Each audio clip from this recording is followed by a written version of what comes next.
കേരളത്തിൽ കണ്ടതിൽ ആകെ എനിക്ക് തോന്നുന്നു നല്ല ഫാക്കൽറ്റീസ് ഉള്ളത് ലോജിക്കൽ തന്നെയാണ്. ഞാൻ അത്യാവശ്യം നല്ല രീതിയിൽ റിസർച്ച് നടത്തിയിരുന്നു. നമുക്ക് കുറെ ആൾക്കാരുമായിട്ട് കോൺടാക്ട് ഉണ്ട്. പല രീതിയിൽ ഞാൻ റിസർച്ച് നടത്തി. ഫോർ ഓഡിറ്റിംഗ് ഞാൻ രേവതി മാമിന്റെ ക്ലാസ് എടുത്തിരുന്നു. രേവതി മാം എന്ന് പറയുന്നത് CA പഠിച്ചുകൊണ്ടിരിക്കുന്ന എല്ലാ കുട്ടികൾക്കും അറിയാം, നമ്മൾ നല്ല ഫ്രണ്ട്ലിയാണ്. നമുക്ക് ആ ഒരു മാമിന്റെ കൂടെ ഇടപെടി കഴിയുമ്പോൾ നമുക്ക് ആ ഒരു ബിലോങ്ങിനെസ് അവിടെ ഫീൽ ചെയ്യും. അപ്പൊ അതുള്ളത് കൊണ്ട് തന്നെ നമ്മൾ കൂടുതൽ ആ ഓഡിറ്റിംഗ് എന്നുള്ള സബ്ജക്ട് നമ്മൾ അത് പഠിക്കാനുള്ള ഒരു ഇൻട്രസ്റ്റ് മാമിനോടുള്ള ഒരു ബന്ധം കാരണം ഉണ്ടായിരുന്നു. ഞാനിപ്പോൾ കഴിഞ്ഞ മെയിലാണ് ക്വാളിഫൈ ചെയ്തത്. ആ മെയില് മൊത്തത്തിൽ ഓഡിറ്റിങ്ങിന് ഒരു ടഫായിട്ടുള്ള ഒരു ഇത് എന്നുള്ള ഒരു ഇമേജ് അവിടെ ഉണ്ടായിരുന്നു. But still I was able to score somewhere around 50+ marks. അപ്പോൾ എനിക്ക് തോന്നുന്നു അത്ര ഒരു മാർക്ക് കിട്ടാനായിട്ട് രേവതി മാമിന്റെ സപ്പോർട്ട് എന്തായാലും ഉണ്ടായിരുന്നു. ആ ഒരു സപ്പോർട്ട് നല്ല രീതിയിൽ എന്നെ ഹെൽപ്പ് ചെയ്തു. തരുൺ സാർ നമ്മളൊരു CA ഫൈനൽ എത്തിയെന്ന് പറഞ്ഞാൽ നമ്മളൊരു പ്രൊഫഷണൽ ആയി എന്നുള്ള ഒരു രീതിയിൽ തന്നെ സാർ നമ്മൾ ട്രീറ്റ് ചെയ്യുന്നത്. ആ ഒരു റെസ്പെക്ട് സാർ നമുക്ക് തരും. അപ്പോൾ ആ ഒരു രീതിയിൽ സാർ പഠിപ്പിച്ചു പോകുമ്പോൾ നമ്മളും അത് ശ്രദ്ധിച്ച് നമ്മൾ അതിൻ്റെതായിട്ടുള്ള ഒരു റെസ്പോൺസിബിലിറ്റി നമ്മൾ ഏറ്റെടുത്ത് തന്നെ ചെയ്യും. നമ്മൾ എക്സാമിന് ഏത് രീതിയിൽ പഠിക്കണം, ഏത് രീതിയിൽ എഴുതണം, ആ ഒരു പ്രസന്റ് ചെയ്യാനുള്ള ഒരു സാറിന്റെ ഒരു രീതി ഉണ്ട്. ആ ഒരു രീതിയിൽ നിന്ന് നമ്മൾ എഴുതി പോയാൽ തന്നെ ഒരു 90% ആൻസർ നമുക്ക് കിട്ടും. AFM ക്ലാസ് എനിക്ക് കിട്ടുന്നതായിരുന്നു, ഓഡിറ്റിംഗ് ക്ലിയറിനായിരുന്നു. സെക്കൻഡ് ഗ്രൂപ്പ് ഞാൻ DT ക്ലാസ്,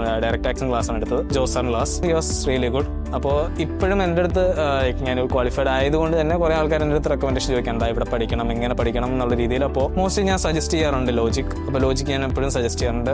ലോജിക്കിലെ ഫാക്കൽറ്റീസ് മാത്രമല്ല, അവിടുത്തെ സ്റ്റാഫ് ആണെങ്കിലും നമ്മുടെ കോഴ്സ് കോർഡിനേറ്റേഴ്സ് ആണെങ്കിലും എല്ലാവരും നല്ല സപ്പോർട്ടാണ്. അങ്ങനെ പൊതുവെ നല്ലൊരു രീതിയിൽ നല്ലൊരു എക്സ്പീരിയൻസ് ആയിരുന്നു എനിക്ക് അവിടെ. I would suggest logic to anyone who wants to pursue CA.